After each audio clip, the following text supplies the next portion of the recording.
Olá, eu sou o professor Felipe Arruda Moura, da Universidade Estadual de Londrina, e a ideia dessa apresentação é fazer uma demonstração das principais análises táticas no futebol que o nosso grupo faz por meio de dados cinemáticos. Esses dados são coletados utilizando sistemas de rastreamento que podem ser sistemas baseados em vídeo, sistemas que utilizam radiofrequência, ou até mesmo GPS, que nos disponibilizam no final da partida a trajetória dos atletas durante o jogo. Por meio dessas trajetórias, uma das variáveis que nós exploramos é a exploração espacial deste atleta, aplicando-se a análise por componentes principais. Ela nos retorna a direção dessas explorações e também a área que este atleta explora durante a partida. Por meio desses dois eixos, nós traçamos elipses que representam essa área de exploração, que coletivamente, com os outros companheiros de equipe, nos torna possível predizer qual que é o sistema de jogo que uma determinada equipe vai atuar ou atuou durante a partida. Então, vocês conseguem perceber que, analisados de uma maneira cumulativa, é possível identificar com poucos minutos da partida, com 15, 20 minutos, qual que é o sistema de jogo que essa equipe atuou. Além disso, agora de uma maneira mais coletiva, nós conseguimos também caracterizar a distribuição de jogadores em campo por meio de duas variáveis. A primeira delas é a área de ocupação, a segunda é o espalhamento, e ambas nos ajudam a entender como essas equipes se organizam durante a partida e a relação com eventos determinantes. A ocupação nada mais é do que a área explorada pela equipe a cada instante de tempo durante toda a partida. E o espalhamento é uma representação das distâncias entre companheiros de equipe que juntas nos darão uma boa ideia do quão compactados ou quão espalhadas estão as equipes durante a partida. Nós fizemos uma caracterização desses índices de ocupação e espalhamento de equipes profissionais durante o Campeonato Brasileiro de Futebol da primeira divisão, quando elas se encontravam com posse de bola e sem posse de bola. No entanto, mais interessante que isso é identificar como estão essas organizações em campo em momentos determinantes da partida, como, por exemplo, situações em que uma equipe, enquanto defendendo, sofreu a finalização a gol ou quando ela teve sucesso em desarmar. E o que nós vimos é que as equipes elas são mais suscetíveis a sofrerem finalizações quando não estão compactadas o suficiente. Outro ponto bastante interessante de se observar é o quanto a organização de uma determinada equipe pode influenciar a organização de seus adversários. Dessa maneira, nós podemos dizer que quando uma equipe realiza um comportamento semelhante ao da equipe adversária, elas apresentam uma sincronia em fase.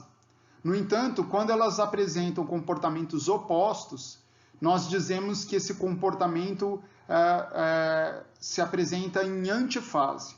E quando uma das equipes se antecipa em relação ao movimento do adversário, nós dizemos que essa equipe está com uma determinada defasagem temporal em relação ao seu adversário. Isso nos ajuda muito a entender quem está determinando o comportamento de quem durante uma partida de futebol. Então, essas são as diferentes formas que as equipes podem se sincronizar durante a partida. Uma sincronização em fase, uma sincronização em antifase ou uma sincronização com defasagem temporal a favor de uma das equipes. Nós utilizamos, para quantificar isso, uma técnica chamada Vector Coding, que nos fala o quanto que essas equipes estão em antifase, em fase, o quanto uma equipe está liderando esse sincronismo, né? Se é a equipe que está atacando ou se é a equipe que está defendendo. Nós determinamos isso ao longo de toda a partida e vimos que na maior parte do tempo as equipes se encontram em fase Isso indica que o comportamento de uma determinada equipe pode sim nortear ou induzir o comportamento da sua adversária, mas o mais interessante é quando nós analisamos esses dados, de fato, novamente em situações de sequência ofensivas que terminam em chutes a gol ou em desarmes. E o que nós conseguimos perceber que é justamente no início da sequência ofensiva que a equipe que está atacando surpreende os seus adversários, apresentando um comportamento maior em antifase ou liderando o comportamento em relação aos seus adversários no que diz respeito ao espalhamento e compactação. Vocês devem imaginar o grande volume de informações que é gerado com esses dados de rastreamento e de scout, e nós estamos também trabalhando em uma maneira de apresentar essas informações de uma forma mais reduzida, mais resumida. E uma dessas maneiras é por meio de gráficos visuais, como é o que eu estou mostrando aqui para vocês.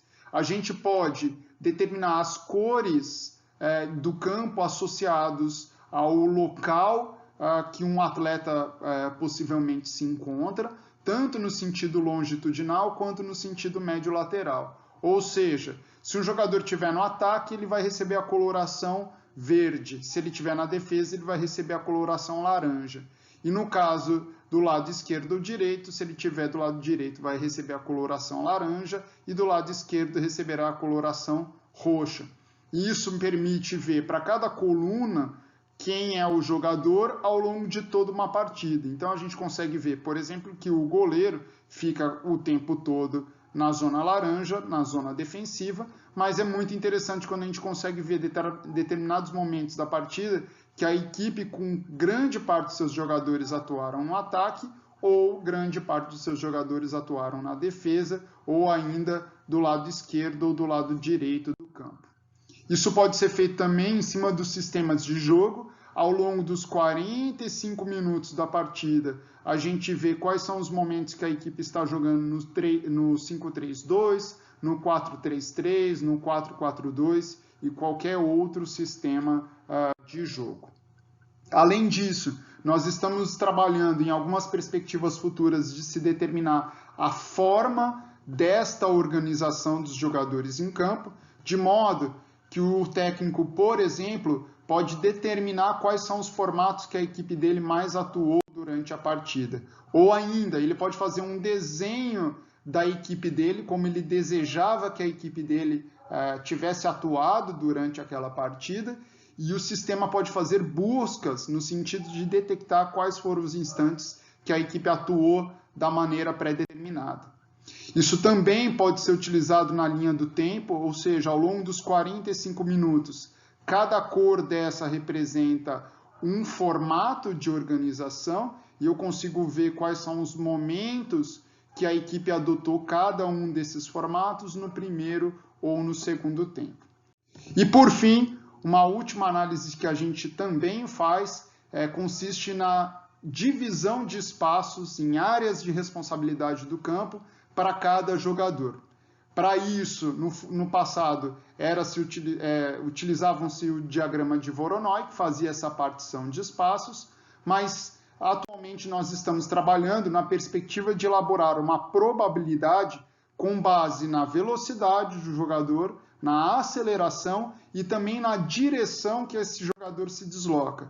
E isso nos permite criar nuvens de ponto, de probabilidades onde esse jogador tende a ir, dentro de um intervalo de tempo de 3 segundos, por exemplo, e isso nos permite determinar a probabilidade que o jogador estará em campo 3 segundos depois. E isso tem como produto final, realizado para todos os jogadores, as áreas de responsabilidade de cada atleta durante toda a partida.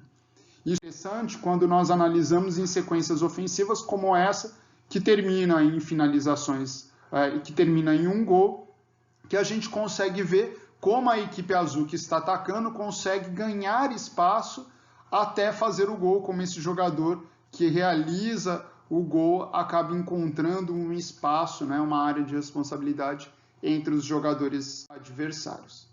Essas são as agências que auxiliam as nossas pesquisas, e esse é meu grupo. Fiquem à vontade para me contatar caso tenham interesse em algumas dessas análises. Muito obrigado.